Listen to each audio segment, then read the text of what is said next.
The wind howled through the February darkness as Kade Kellerman latched the stable door behind him, snow whipping against his face in sheets so thick he could barely see his own hands. He had lived in San Antonio, Texas for 6 years now, but he had never witnessed anything like this blizzard that seemed to have appeared from nowhere, transforming the usually temperate landscape into something alien and hostile. The winter of 1881 had already proven itself harsh across the region, but tonight's storm exceeded anything the local ranchers had prepared for. He pulled his coat tighter and was about to head toward the small ranch house he called home when he heard something. A sound so faint it might have been the wind playing tricks, but years of living alone on the frontier had taught him to trust his instincts. Kade paused, his breath forming white clouds in the freezing air, and listened. There it was again, a soft whimper, almost lost in the storm's fury. His heart hammered as he unlatched the stable door once more and stepped inside, stamping snow from his boots. The horses shifted nervously in their stalls, and that was when he saw her. Huddled in the corner between 2 bales of hay, a young woman sat shivering so violently her teeth chattered loud enough to hear across the stable. Her dark hair hung wet and matted around her face, and her thin dress offered practically no protection against the cold. She looked up at him with wide, frightened eyes the color of amber in lamplight. "Please," she whispered, her voice barely audible. "Please do not send me back out there."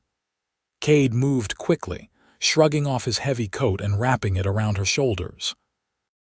She was ice-cold to the touch, her lips tinged blue, and he realized with alarm that she might be suffering from exposure. "Easy now," he said, keeping his voice gentle despite his concern. "You are safe. Can you stand?" she tried, but her legs buckled beneath her. Without hesitation, Kade scooped her into his arms, surprised at how light she felt, how fragile. She did not protest, which told him just how desperate her situation must be. He carried her through the driving snow toward his house, kicking the door open and bringing her inside where the fire he had banked earlier still glowed with residual warmth. He set her carefully in the chair nearest the hearth and immediately set about building up the fire. The woman continued to shake, her arms wrapped around herself, and Kade could see now that her dress was torn in places, her feet bare and bleeding. Questions burned in his mind, but first things first. He needed to get her warm and dry. "I am going to get you some blankets," he said. "And something warm to drink. Just stay by the fire." She nodded, unable to form words through her chattering teeth. Kade moved to his bedroom and grabbed every blanket he owned, then returned to wrap them around her. He put a kettle on the stove and found some dried herbs for tea, his mind racing. Who was she? Where had she come from? How long had she been out in that storm? While the water heated, he knelt beside her and examined her feet. They were cut and bruised, caked with mud and blood. He fetched a basin of warm water and clean cloths, then gently began to clean her wounds. She winced, but did not pull away, watching him with those remarkable eyes that seemed to hold both fear and gratitude in equal measure. "My name is Kade," he said quietly as he worked. "Kade Kellerman. This is my ranch about 5 miles outside San Antonio. You are safe here." "Zara," she whispered. "Zara Zimmerman. Well, Miss Zimmerman, when you are ready, you can tell me what happened. But for now, let us just focus on getting you warm." He finished cleaning her feet and wrapped them in soft bandages, then poured the tea and pressed the warm cup into her hands. She sipped it gratefully, and gradually, color began to return to her cheeks. Kade sat back on his heels, studying her face. She was young, probably in her early 20s, with delicate features and an air of refinement that seemed at odds with her current state. After several minutes of silence broken only by the crackling fire and the wind's assault on the walls outside, Zara finally spoke. "I was on the stagecoach from Austin," she said, her voice steadier now. "We were ambushed about 10 miles from here. Bandits. They took everything, and when the driver tried to fight back, they shot him. The other passengers scattered. I ran. I just kept running until I saw your stable." Cade's jaw tightened. "Did they hurt you?" "No, I was fortunate. They were more interested in the strongbox the stage was carrying. But I lost everything. My belongings, my money, even my shoes fell off while I was running through the brush." Her voice cracked. "I do not know what I would have done if I had not found your stable." "You would have frozen to death," Cade said bluntly. "The temperature is still dropping. You cannot travel in this weather, and even when the storm passes, it would not be safe for you to go anywhere until we know those bandits are long gone." Zara's eyes widened. "I cannot impose on you. You have already done so much.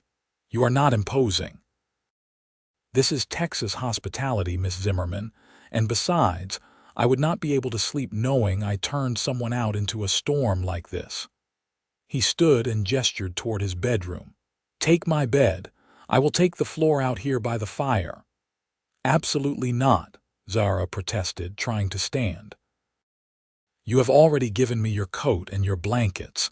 I will not take your bed as well." Cade gently but firmly guided her back down. "You have been through an ordeal. You need proper rest in a proper bed. I have slept on worse than a warm floor, believe me. Now, there are some clean clothes in the trunk at the foot of the bed. They belong to my late mother. They should fit you well enough. Get yourself changed and into bed. We can talk more in the morning." Zara looked like she wanted to argue further, but exhaustion won out. She nodded slowly and allowed Cade to help her to her feet. He supported her as she limped toward the bedroom, and once she was inside, he closed the door to give her privacy. Cade stood alone in the main room of his small house, listening to the storm rage outside and trying to process what had just happened. He had lived alone since coming to Texas, preferring the company of his horses and cattle to people. After his father died back in Missouri, and his mother followed not long after, he had sold their farm and headed west looking for a fresh start. He had found peace in the solitude of ranch life, in the hard work and the vast open spaces. But now, suddenly, he had a woman in his home. A beautiful, mysterious woman who had appeared out of the storm like something from a dream. He heard the bedroom door open and turned to find Zara standing there, wearing one of his mother's old nightgowns. It was modest and high-necked, but even in such plain clothing, she was striking. Her dark hair was still damp, but she had combed it with her fingers and it fell in waves past her shoulders. "Thank you," she said softly, "for everything. I do not think I have properly expressed my gratitude. You saved my life tonight, Mr. Kellerman." "Cade," he corrected. "And you are welcome. Try to get some sleep. Tomorrow we will figure out what to do next." She nodded and retreated back into the bedroom, closing the door behind her. Cade spread the remaining blankets on the floor near the fire and lay down, pillowing his head on his arms. Despite his exhaustion, sleep was slow to come. He kept thinking about Zara's eyes, the way they had looked at him with such trust despite her fear.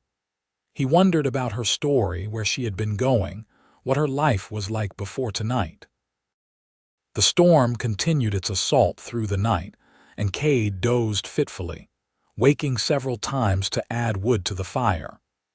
Each time, he glanced toward the bedroom door, reassuring himself that she was still there, that he had not imagined the whole thing. When dawn finally broke, the wind had died down, but snow was still falling steadily. Cade rose and looked out the window to see his world transformed into an unrecognizable landscape of white. The snow was already knee-deep and showed no signs of stopping. They were effectively trapped here until it did. He started making breakfast, hoping the smell of coffee and bacon would help Zara feel more comfortable. Sure enough, After about 20 minutes, the bedroom door opened and she emerged, still wearing his mother's nightgown but with a blanket wrapped around her shoulders. "Good morning," Kade said, trying to sound casual.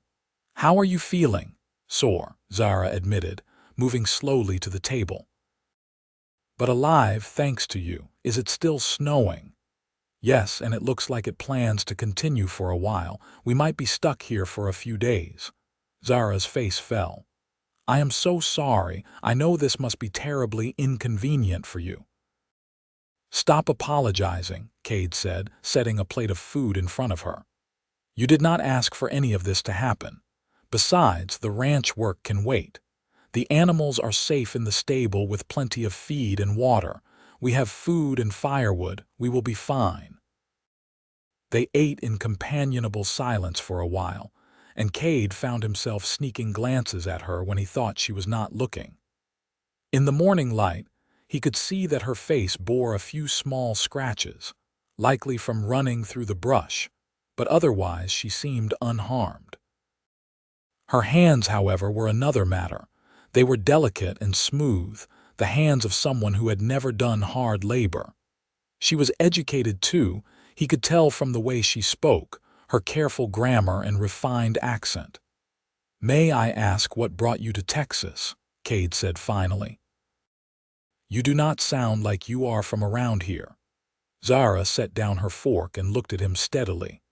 "I was coming from Boston originally. My parents died last year in a fire, and I had been living with my aunt and uncle since then. But my uncle tried to arrange a marriage for me to a man 3 times my age, a business associate of his. I refused, and he said if I would not marry this man, I was no longer welcome in his home." Her voice was steady, but Kade could hear the pain beneath it. "So I took what little money I had saved and bought a ticket west. I had heard that San Antonio was a growing city, that there might be opportunities for a woman willing to work. I thought perhaps I could find a position as a school teacher or a governess." "That took a lot of courage," Kade said quietly.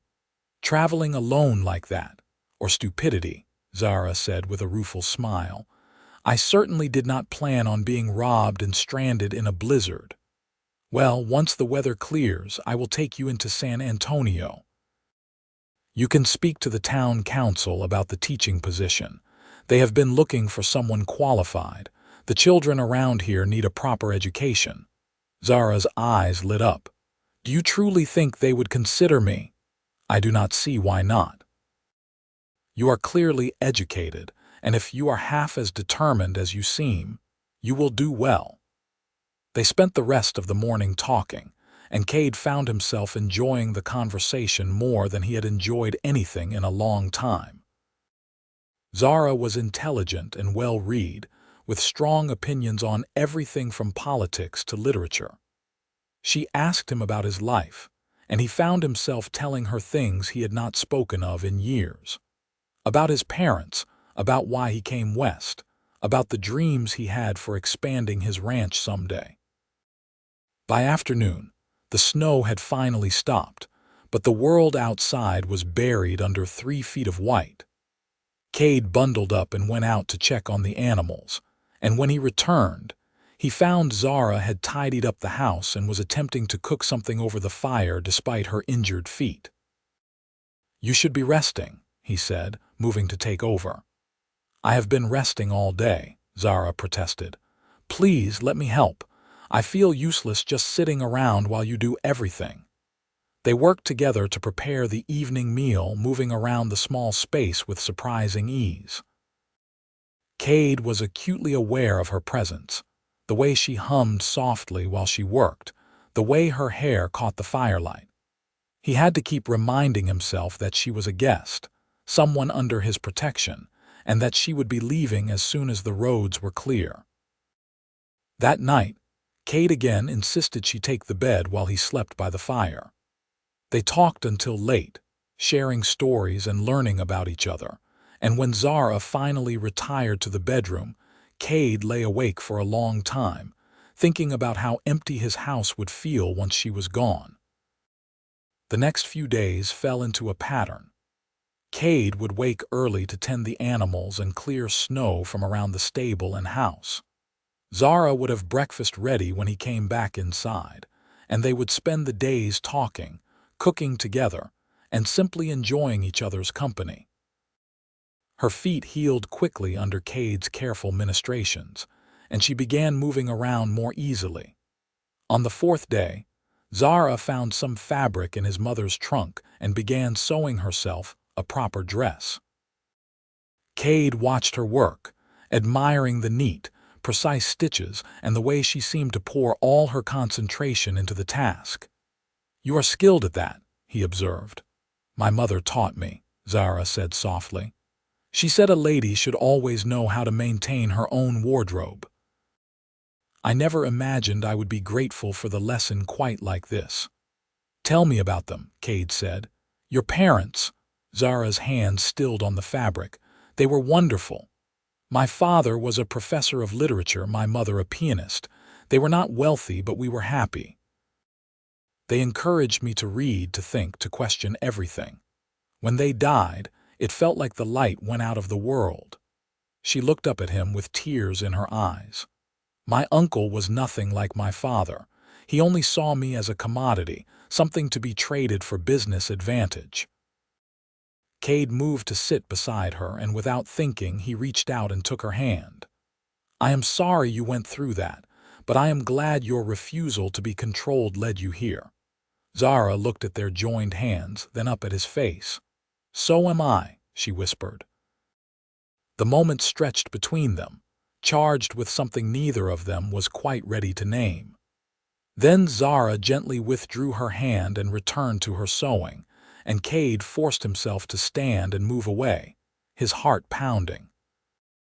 That night, as had become their custom, they sat by the fire talking long after the sun had set. But tonight felt different. The air between them seemed to hum with unspoken words and barely acknowledged feelings. "Cade," Zara said suddenly, "what will happen when the roads are clear?" "When I go to San Antonio." "I suppose that depends on whether the council offers you the teaching position," Cade said carefully. "And if they do, where would I live?" "There is a small house in town that the teacher traditionally uses. It is not much, but it is clean and comfortable." Zara nodded slowly. "And we would not see each other anymore." It was not a question, but Cade answered anyway. "San Antonio is not so far. I go into town for supplies every couple of weeks." "Every couple of weeks," Zara repeated softly. She stood and moved to the window, looking out at the moonlit snow. "Cade, I need to tell you something. These past few days with you have been the happiest I have been since my parents died. You have been so kind, so generous, and I find myself not wanting this to end." Cade's heart leaped, but he forced himself to remain calm. "What are you saying, Zara?" She turned to face him, her expression open and vulnerable. "I am saying that somewhere between you finding me in your stable and now, I have developed feelings for you, deep feelings.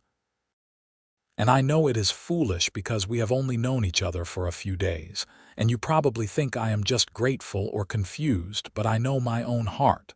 I know what I feel." Cade crossed the room in 3 long strides and took her hands in his. "You are not foolish, and you are not confused. I have been fighting these same feelings since that first night. Zara, I have never met anyone like you.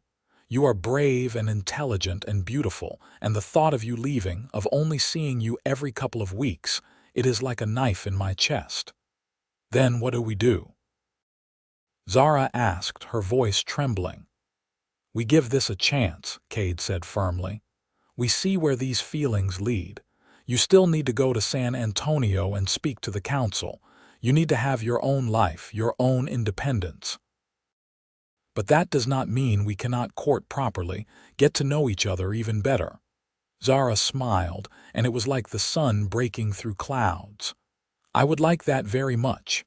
Cade raised her hands to his lips and kissed them gently. "Then it is settled. When the roads are clear, I will take you to town. We will get you settled, and then I will court you the right way. with flowers and proper Sunday visits and everything a lady deserves. "I do not need flowers," Zara said, stepping closer. "I just need you." They stood like that for a long moment, hands clasped, gazing at each other.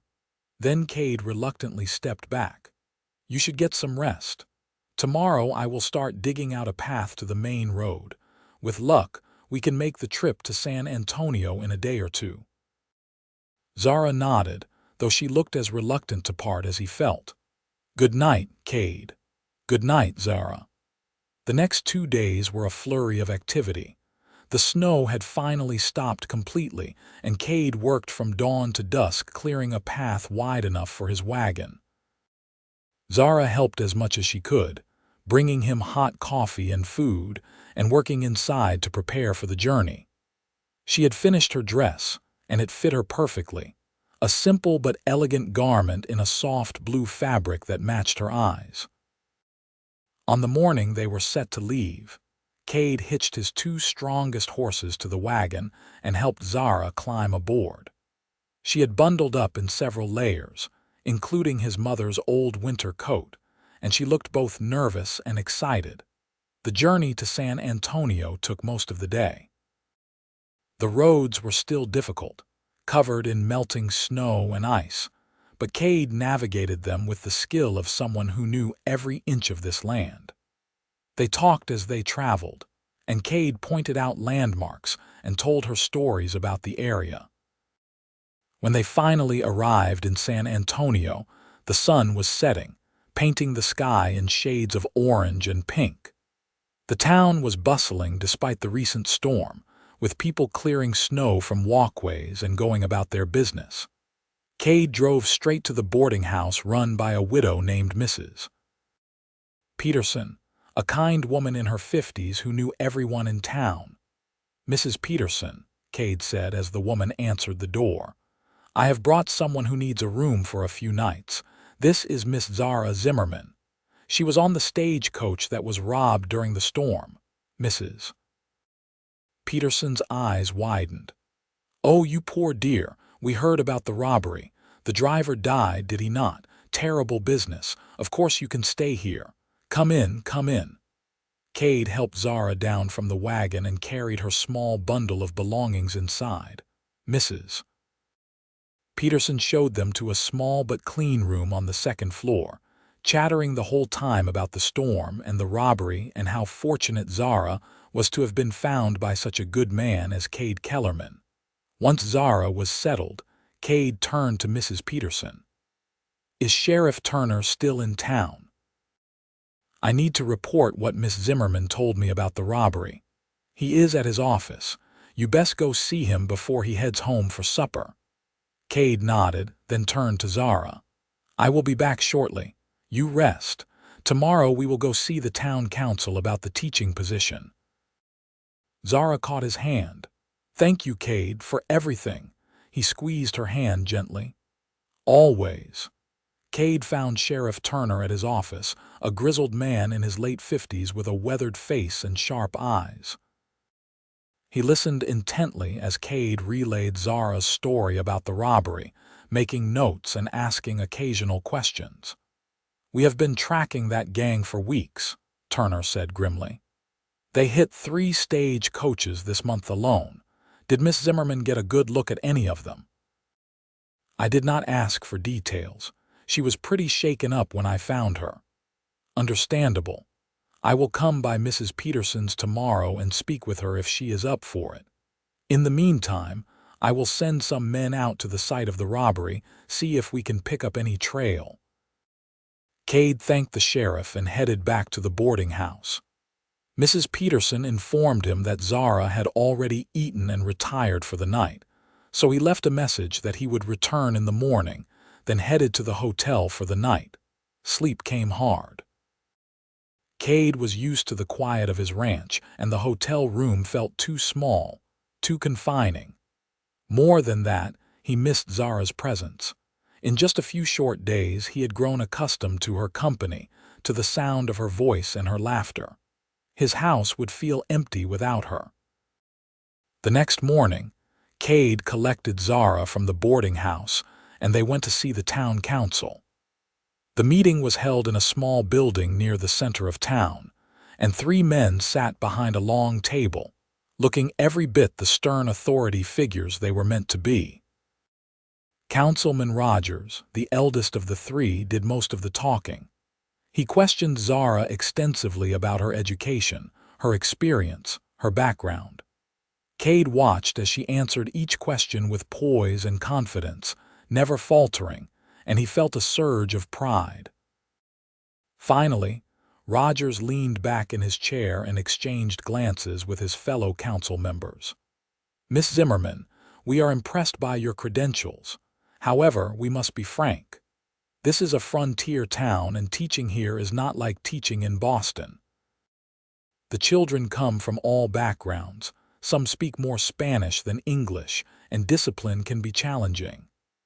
"I understand," Zara said firmly, "and I am not afraid of hard work or challenges. I believe every child deserves an education, regardless of their background. I would be honored to serve this community." Rogers smiled for the first time. "Then the position is yours if you want it. The salary is modest, $30 a month plus use of the teacher's house. School starts the first Monday of March, which gives you about 3 weeks to settle in and prepare." Zara's face lit up with joy. "I accept. Thank you so much for this opportunity."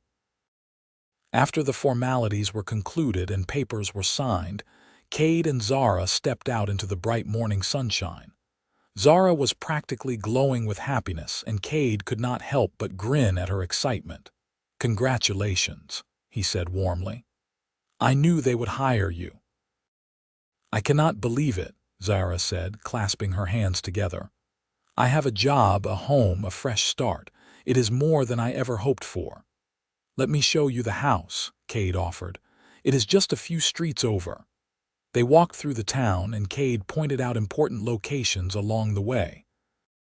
The general store, the church, the doctor's office.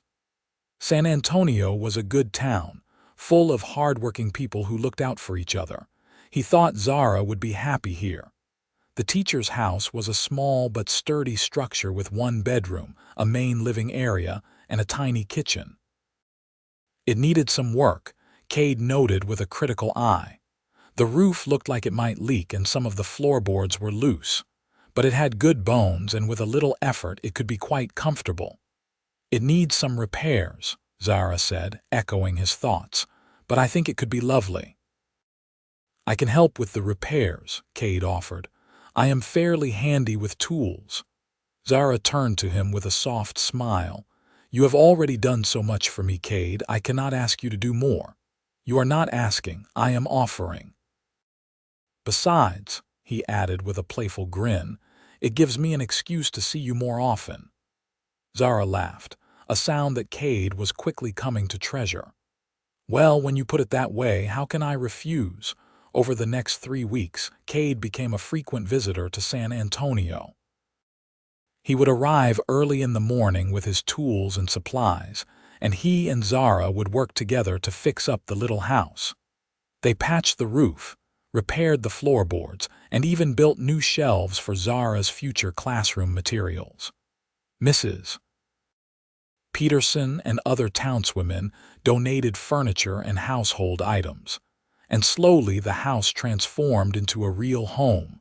But more than the physical work, it was the time they spent together that mattered.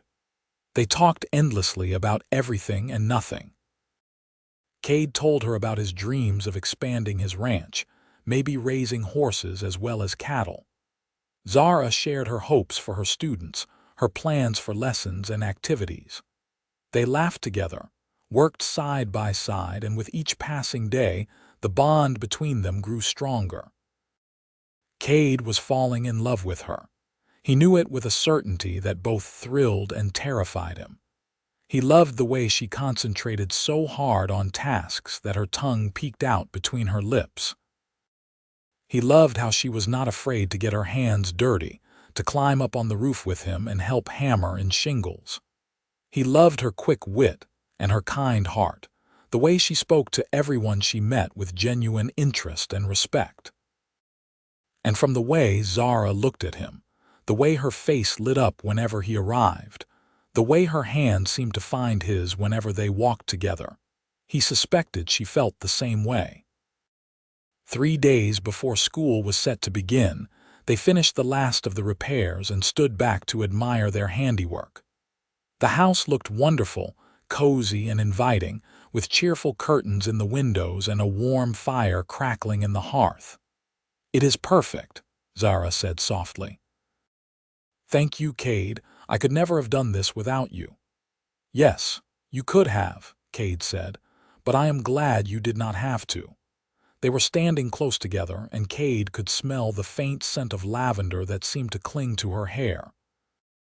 His heart was pounding so hard he was sure she must be able to hear it.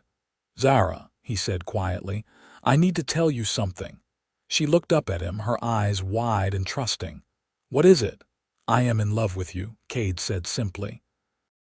"I have been fighting it, telling myself it is too soon, that we have not known each other long enough. But I cannot fight it anymore. I love you. I love your courage and your intelligence and your kindness. I love the way you make me laugh and the way you challenge me to be better.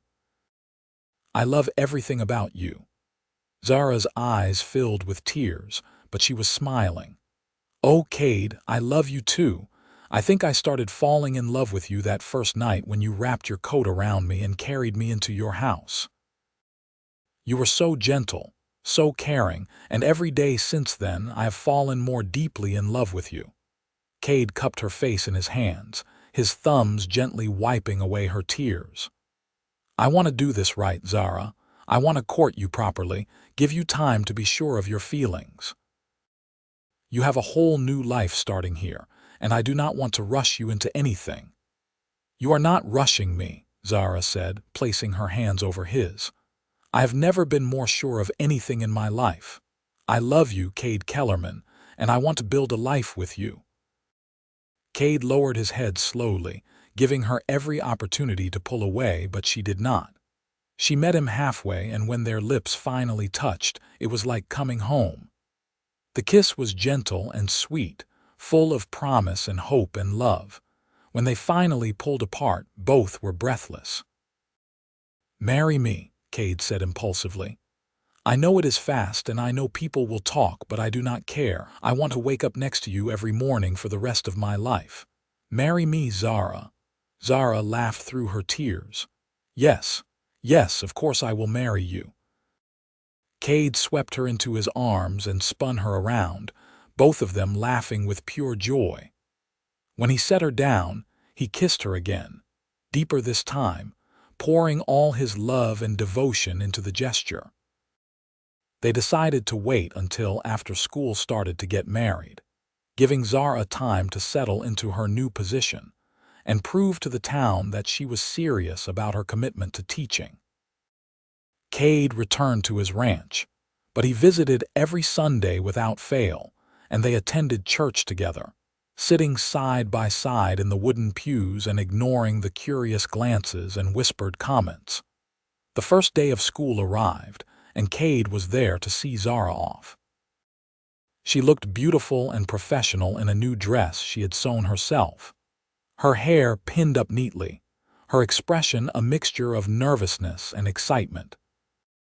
15 children showed up that first day, ranging in age from 6 to 14, and Kade watched from outside the window as Zara greeted each one with a warm smile and genuine enthusiasm. She was a natural teacher. Within days, she had won over even the most skeptical students with her patience and creativity. She made learning fun, incorporating games and songs into her lessons, and she never raised her voice or resorted to the harsh discipline methods some teachers favored. The children adored her, and their parents were quick to praise her skills. 6 weeks after school started, on a beautiful April morning when wildflowers carpeted the prairie in every color imaginable, Kade and Zara were married in the little church in San Antonio.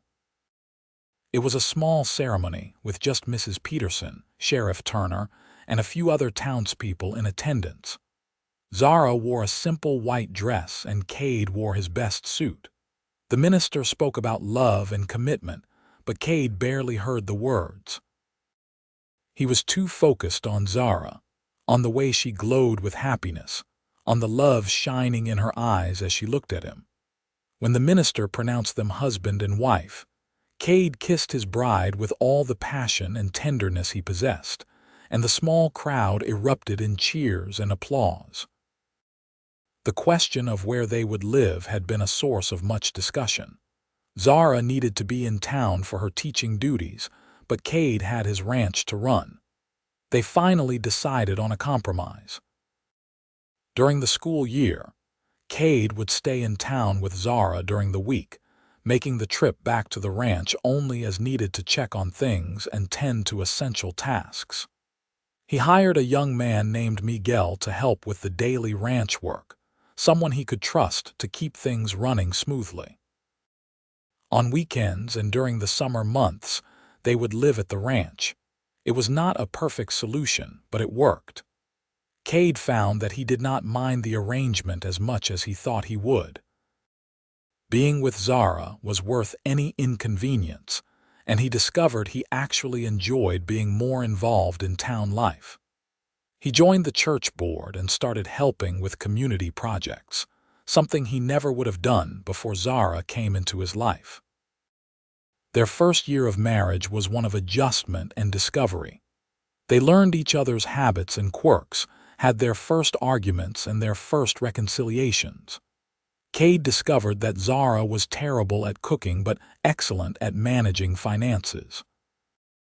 Zara learned that Kade could be stubborn as a mule when he set his mind to something, but that he would always listen to reason eventually. Through it all, their love deepened and matured.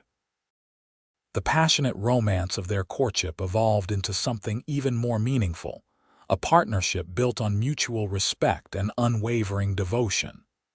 They talked about everything, shared their dreams and fears, supported each other through challenges, and celebrated each other's victories. When summer arrived and school let out, they returned to the ranch full-time. Zara threw herself into ranch life with the same enthusiasm she brought to teaching. She learned to ride, to help with the cattle, to manage the household with efficiency. Kade taught her everything he knew, and she proved to be a quick study. It was during that summer that they received word from Sheriff Turner that the gang responsible for robbing the stagecoach had been caught. They had been tracked down in New Mexico territory and arrested. The sheriff asked if Zara would be willing to come to town and identify them if she could. Zara agreed, though Kade could see the fear in her eyes as they made the trip to the jail. The three men were lined up, and Zara studied them carefully before nodding. "That one," she said, pointing to a tall man with a scar on his cheek. "He was the one who shot the driver.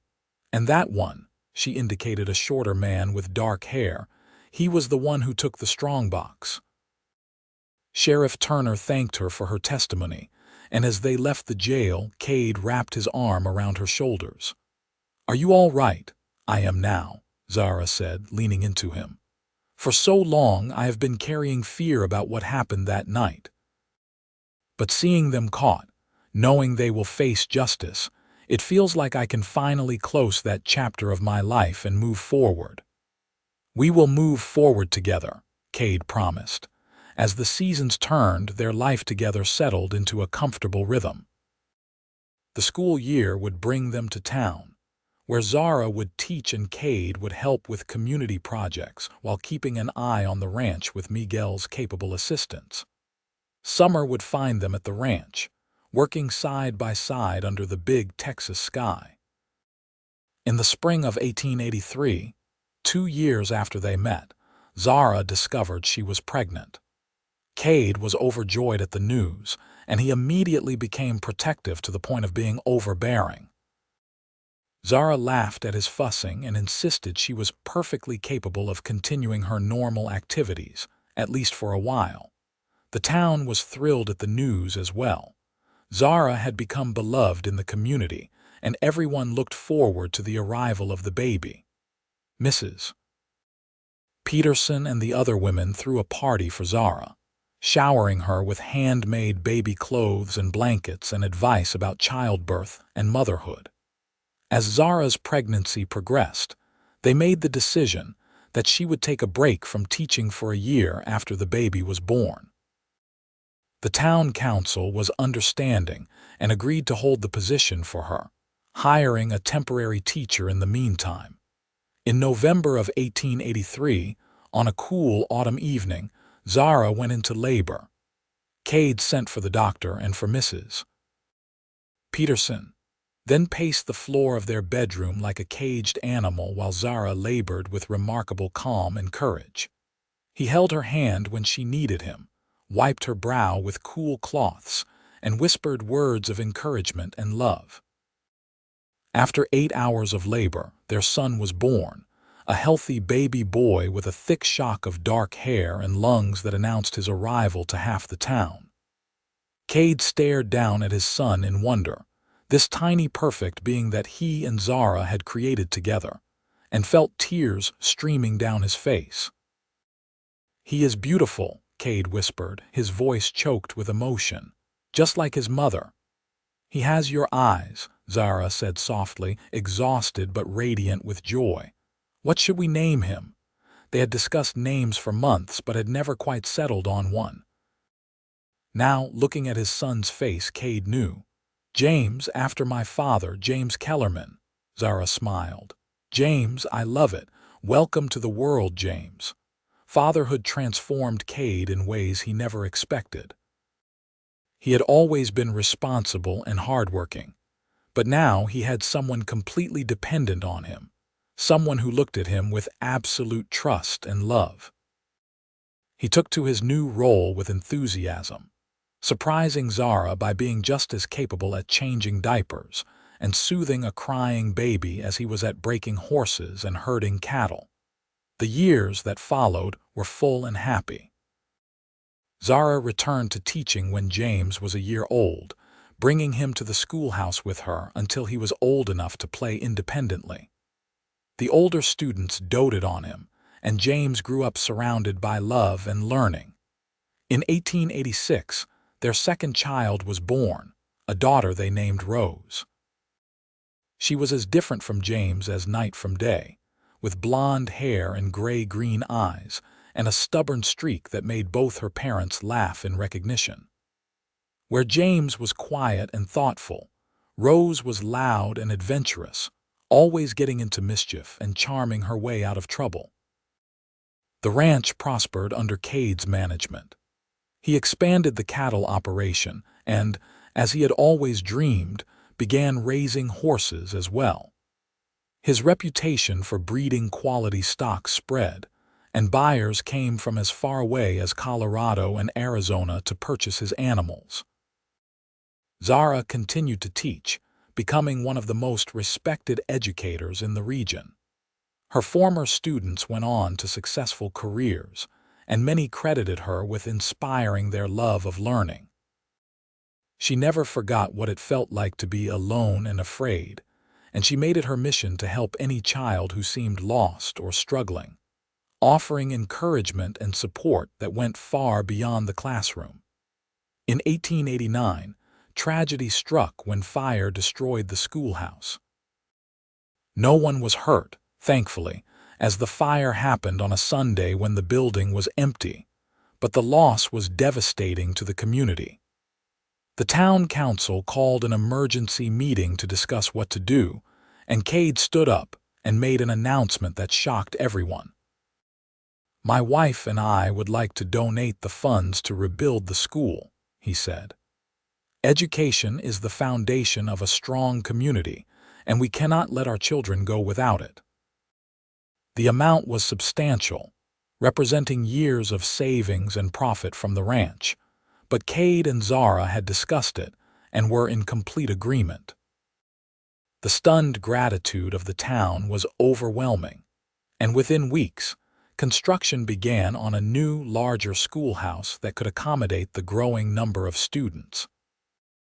The new school opened in 1890, and a plaque was placed above the door reading, "The Kellerman School, donated by Kade and Zara Kellerman in the spirit of community and learning." Zara cried when she saw it, and Kade held her close, both of them proud of what they had been able to do for the town that had become their home. In 1892, their third child was born, another son they named Thomas. He was a happy baby, always smiling, and he brought even more joy to their already full household. Kade built an addition onto the ranch house to accommodate their growing family, and the sound of children's laughter became a constant presence. The years flowed by, each one bringing new challenges and new blessings. James grew into a serious young man with a gift for working with animals, just like his father. Rose proved to be as academically gifted as her mother, with a particular talent for mathematics. Thomas was the family clown, always making everyone laugh with his antics and observations. Kade and Zara watched their children grow with pride and wonder, marveling at how quickly time passed. They still made time for each other, stealing quiet moments alone when they could, keeping the romance alive even as their responsibilities multiplied. On their 20th wedding anniversary in 1901, Kade took Zara back to the ranch where their love story had begun. The children stayed with Mrs. Peterson, who was now in her 70s but still sharp as a tack and delighted to help. Kade and Zara spent the weekend alone, walking the land hand in hand, reminiscing about that snowy night when fate had brought them together. "Do you ever wonder what would have happened if I had not found your stable that night?" Zara asked as they sat together watching the sunset from the porch. "I try not to," Kade admitted. "The thought of you freezing out there, or of us never meeting, it is too terrible to contemplate." "I thank God every day that I found you," Zara said, resting her head on his shoulder. "You saved my life, Kade. In every way a person can be saved." "You saved mine too," Kade said, kissing the top of her head. "I was just existing before you came along. You taught me how to truly live, how to love, how to be part of something bigger than myself."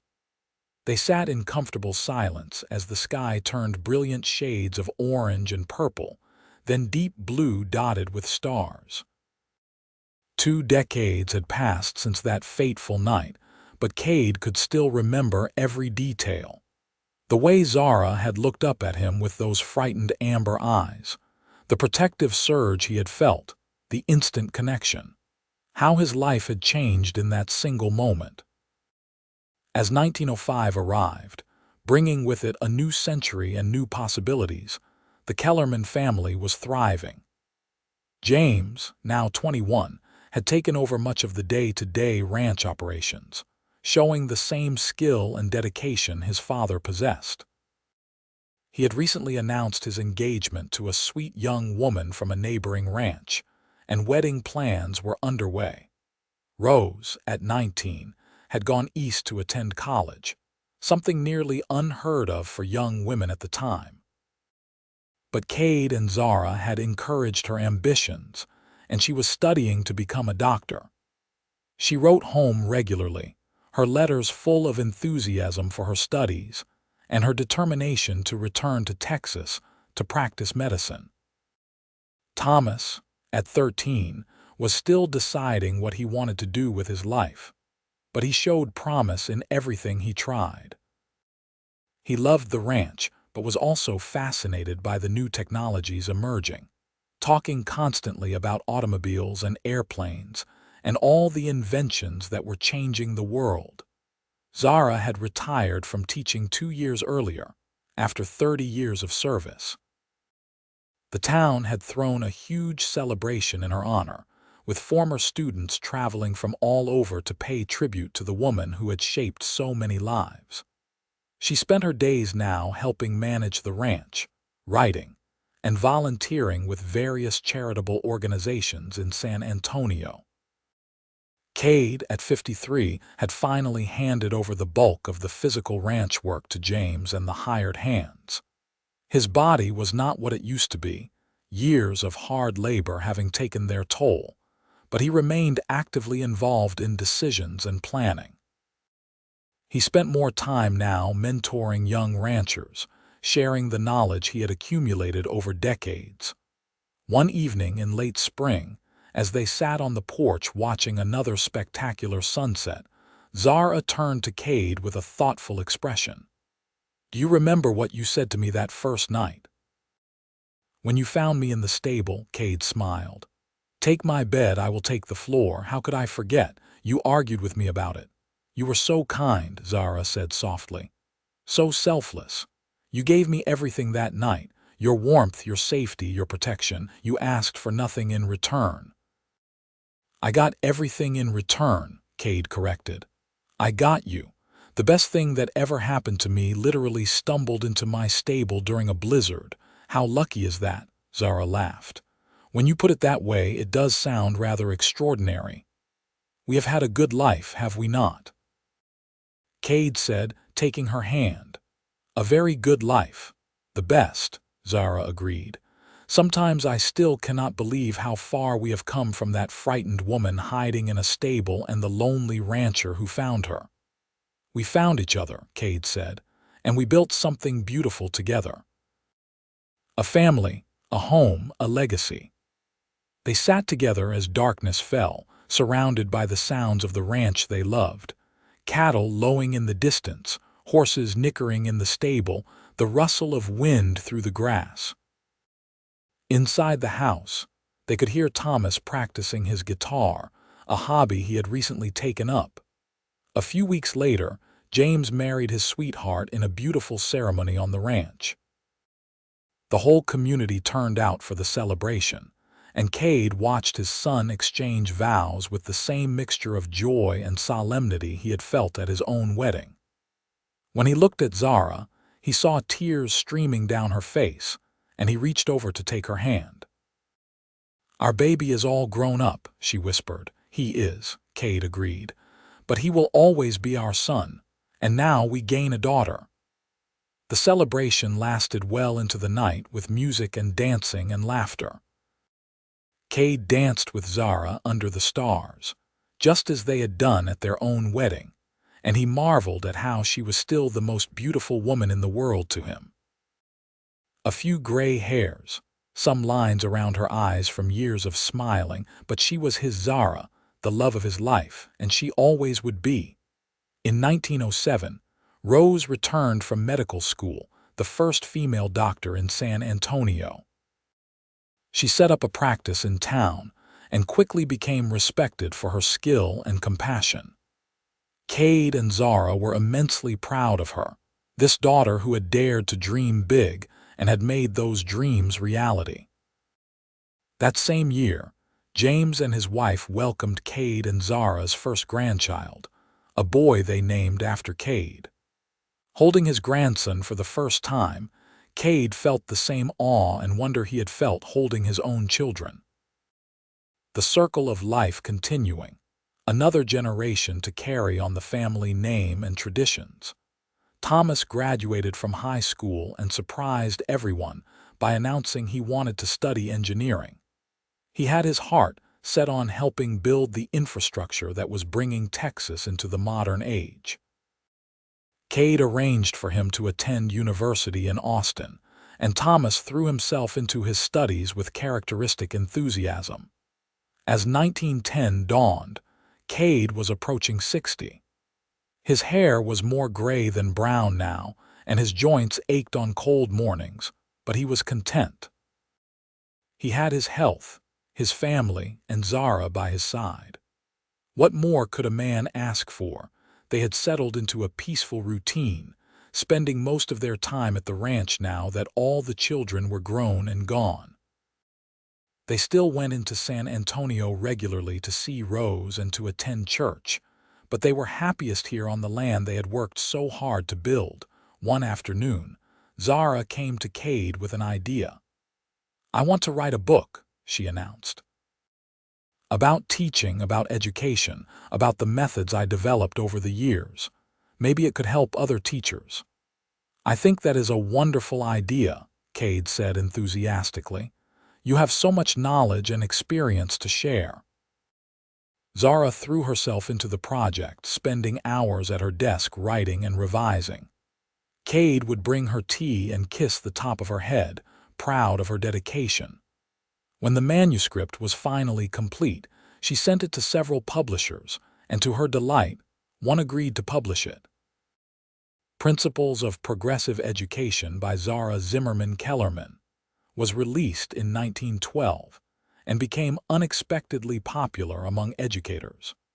Zara received letters from teachers across the country thanking her for her insights and asking for advice. She corresponded with many of them, thrilled to still be contributing to the field she loved even in retirement. In 1913, James and his wife had their second child, a daughter, and Thomas graduated from university with honors. He got a job with a firm building roads and bridges, and he traveled all over Texas for his work. Whenever he could, he came home to the ranch, and those visits were always occasions for celebration. Rose remained unmarried, dedicated to her medical practice. She told her parents she was perfectly happy with her life, and they believed her. She had dozens of friends, was active in women's suffrage movements, and was making a real difference in people's lives. If marriage was not part of her path, that was her choice, and Kade and Zara respected it. The years continued to pass, each one precious. Kade and Zara celebrated their 40th wedding anniversary in 1921, surrounded by their children and grandchildren. They now had 5 grandchildren, with another on the way, and the ranch house rang with the sound of young voices during family gatherings. Looking around at the family they had created, the legacy they had built, Kade was overwhelmed with gratitude. From that chance meeting in a stable during a blizzard, all of this had grown. A love that had endured and deepened over 4 decades. Children and grandchildren who carried their values forward. A community they had helped build and strengthen. What are you thinking about? Zara asked, coming to stand beside him. Everything, Kade said, wrapping his arm around her waist. How that frightened young woman I found shivering in my stable became the center of my entire world. And how the kind cowboy who offered his bed to a stranger became my everything, Zara added, resting her head against his shoulder. They stood together watching their family. 3 generations gathered to celebrate their love. James was chasing his children around the yard, making them squeal with laughter. Rose was deep in conversation with Thomas about some political issue. James's wife was setting out food on long tables while the grandchildren ran and played. We did all right, did we not? Kade said softly. We did better than all right, Zara corrected. We built something extraordinary. As the sun began to set, painting the Texas sky in those familiar shades of orange and gold, the family gathered for dinner. Kade stood at the head of the table, Zara at his side, and looked at all the faces turned toward them expectantly. I just want to say, Kade began, his voice thick with emotion, that I am the luckiest man who ever lived. 40 years ago, I found this remarkable woman shivering in my stable during a blizzard. I gave her my bed and took the floor, and in return, she gave me a life beyond my wildest dreams. She gave me love, family, purpose, joy. Everything I am, everything we have built, started with that one act of kindness on a snowy night. So here is to kindness, to love, to family, and to the incredible journey we have shared. Everyone raised their glasses, and Zara had tears streaming down her face as she kissed Kade's cheek. I love you, she whispered, today, tomorrow, and always. And I love you, Kade replied, more than words can ever express.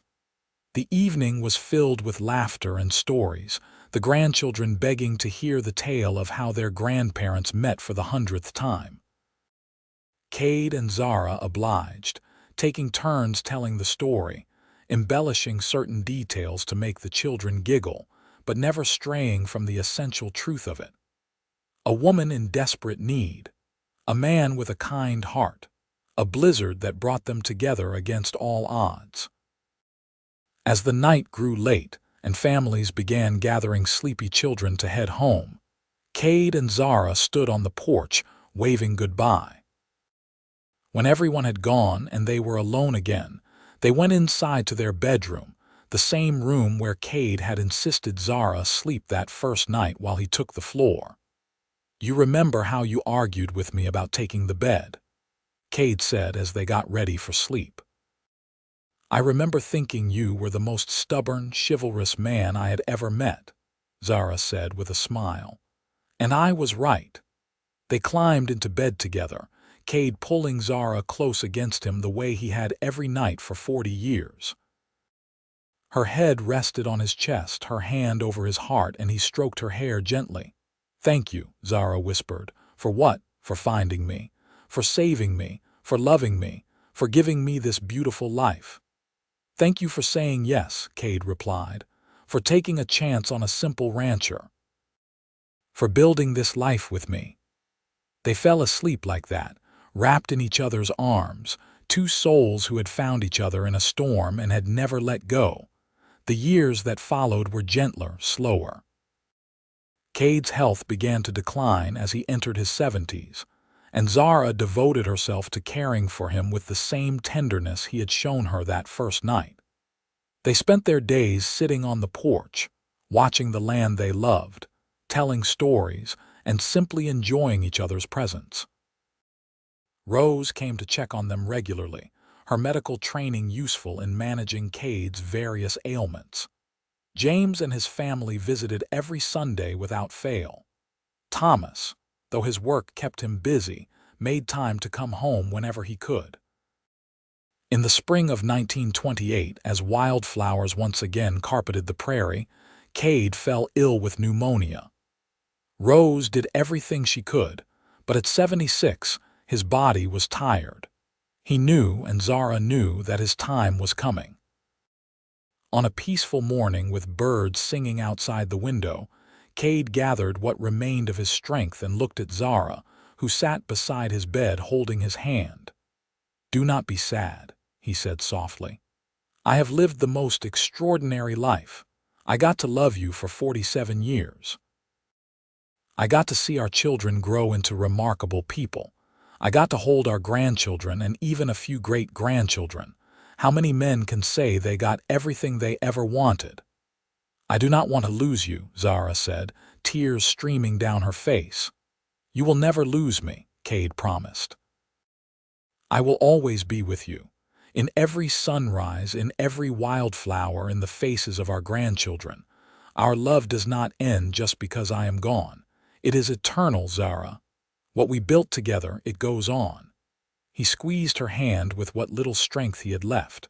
"Promise me you will keep living. Keep writing, keep teaching in whatever way you can. Keep loving, you have so much left to give the world." "I promise," Zara whispered. "That first night," Kade said, his voice growing fainter, "when I found you in my stable, shivering and afraid, I knew you were going to change my life. I just did not realize how completely, how wonderfully. Thank you, my love. Thank you for 47 incredible years." "I love you," Zara said, leaning close to kiss him one last time. "I love you so much. I love you too," Kade breathed. "Always." Those were his last words.